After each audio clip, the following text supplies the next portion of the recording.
Welcome back to the Tigers Den podcast, guys. Before we get started, you know what we got to do. Smash that thumbs up button, subscribe if you're brand new, and don't forget to hit that bell. Join the Noti Squad, and hit those links down in my description. Follow your boy on Facebook, Twitter, and IG at Big C Got Game. All right, well, our Tigers moved to 6-0 this week after going down to Austin, Texas, and handling business against the Texas Longhorns. 56-28 was the final. It was close in the first quarter, and then Grambling State pulled away, putting up 14 in the second, 21 points in the third, and 14 in the fourth. Chris King finished 32 of 47 for 356 yards. He threw 3 touchdowns, but he did throw 4 interceptions. These turnovers have to stop from the senior QB. He's forcing the ball to a lot of the receivers, a lot of errant throws. He's got to get it together, man, if we're going to make a three-peat here in Season 7. On the ground, Pierre Jackson had another big day, 23 carries for 161 yards, 2 touchdowns. He averaged 7 yards a carry. Shout out to Kevin Easley, too. He got 2 end zone visits on the day. Out wide, big day for our wideouts. Antonio Walker finished with 10 grabs for 123 yards and 2 scores. Jordan Paxson balling, 8 catches for 130 yards. Will Carter caught a touchdown. Shout out to Bobby Smith. He had 4 catches for 41 yards, and Tim Clark had 3 catches for 34 yards. On defense, I'm actually proud of our Tigers this week.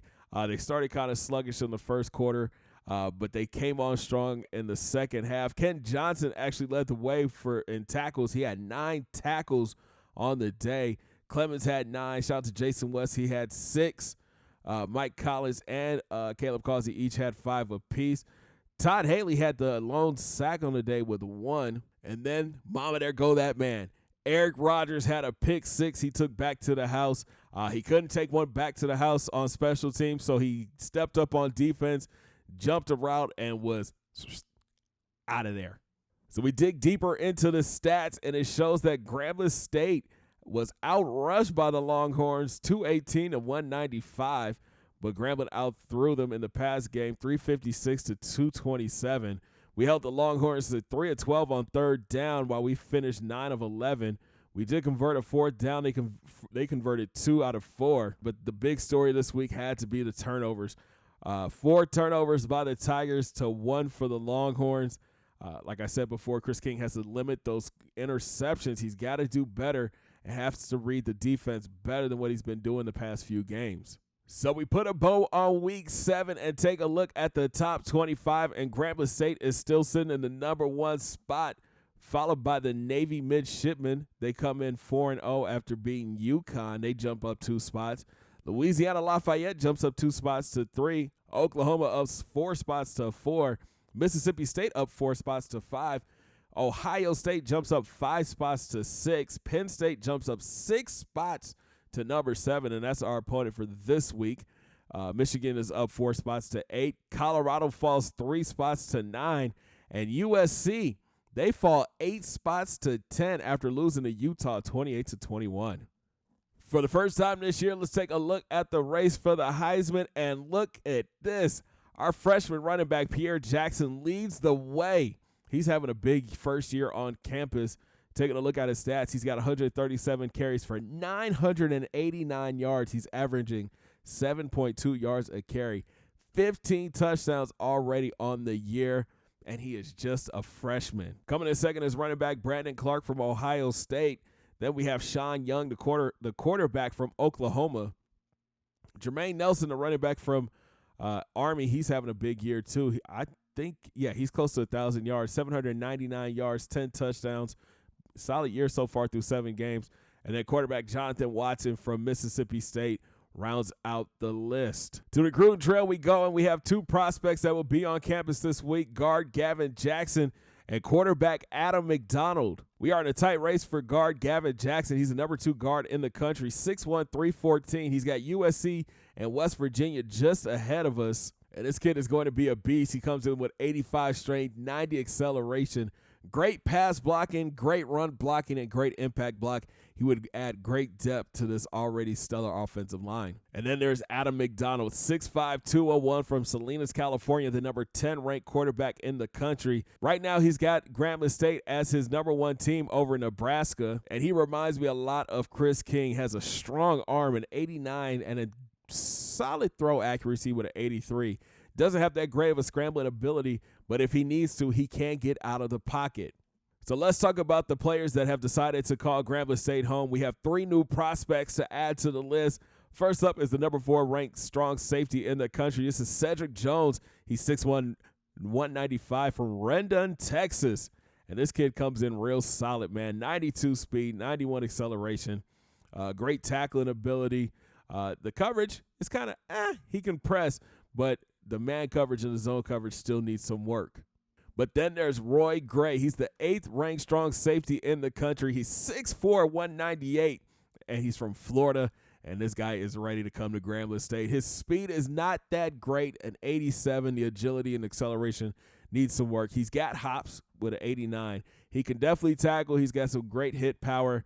But where I'm most excited about is that zone coverage. I love to run the man under defense and our base defense. So there's one high safety and the other safety can drop down. I think Roy Gray would be a solid, strong safety over the top, and we could leave him in the middle of the field and play center field. And the last player we're going to take a look at is the number 5 cornerback in the country. This is Carlos Parker, 5'10", 178 from Florida, and this guy is going to be something special, man. 95 speed, the agility needs some work, 92 acceleration, but the coverage ability is great. 85 man coverage, 85 zone coverage, and he's not afraid to get down and tackle. I'm excited to have him on campus. We're going to be losing Rayshawn Baker this year, so he could jump in and get some playing time his freshman year, or we might redshirt him. So that's going to wrap it up for recruiting this week. Make sure you guys are following me on Facebook, Twitter, and Instagram at Big C Got Game, where I'm going to be posting more about our recruiting class on my social media. So it's time to get ready for Week 8 as our Grambling State Tigers get ready to take on the Penn State Nittany Lions. Penn State comes in 5-1 on the season. Their only loss to Southern Miss. They're riding a 4-game winning streak, beating Minnesota, Notre Dame, Northwestern, and Nebraska. Now, normally Penn State is led by Kevin Perkins, the 6'2", 194 senior quarterback from Florida, but he is hurt this week. So we'll see the backup, James Reed. He's 6'2", 214. He's also a senior. He's thrown for 561 yards, 6 touchdowns, and 2 interceptions. Taking a look at his traits, he's got solid speed, can get the ball in the air. He's very accurate, but that's about it. It's going to be imperative that we keep him inside the pocket and bring the pressure from the D-line.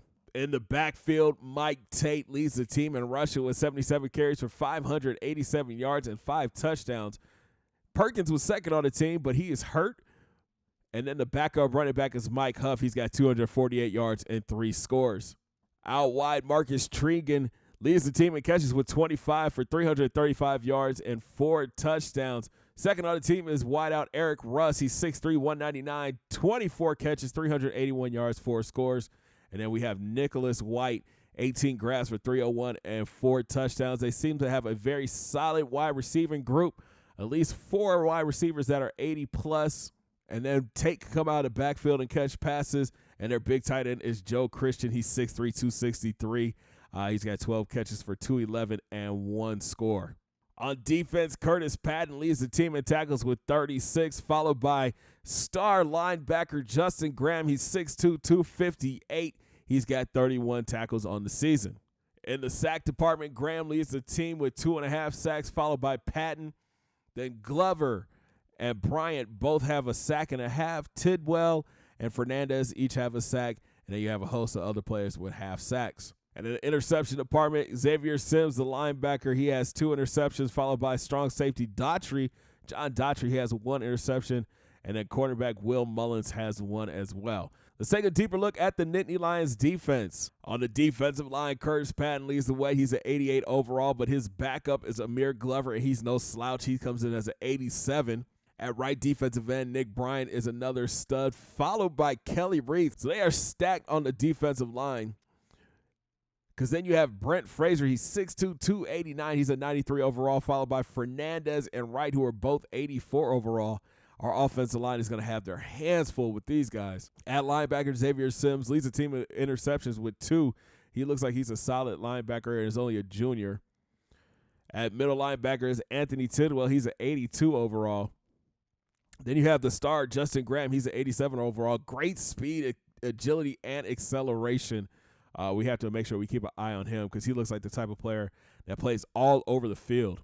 Now, this is where we might get to take advantage of the Nittany Lions. Their secondary is not that great. Will Mullins leads the way. He's an 81 overall. He's got decent coverage ability, 85 man, 87 zone, and 88 press. I still like our chances against him.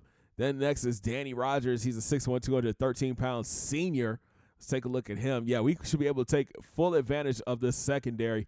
He only has 80-man coverage and 83 zone. Josh Pratt, another young corner, or another corner. He's 5'10", 184. Their corners are kind of short too, man. A lot of our wideouts are 6 feet and over. He's got decent man coverage ability, but his zone coverage and his press aren't that great. And then Marcus Brown, the sophomore, 82 man coverage, 83 zone, 86 press. We should be able to take advantage of their cornerback. Let's take a look at their safety. You got Jeff Johnson, 88 overall, 91 speed. He's got great zone coverage, great play rec. He is going to be the leader of this defense in this secondary. And then you have John Daughtry, 83 speed, and the rest of his traits aren't that great. He's a hitter. He comes down and tackles with a 77, but his hit power is only at a 70. They have a solid kicker in Scott Newby. He's a 90 overall. And their punter is Scott Allen. He's an 88 overall.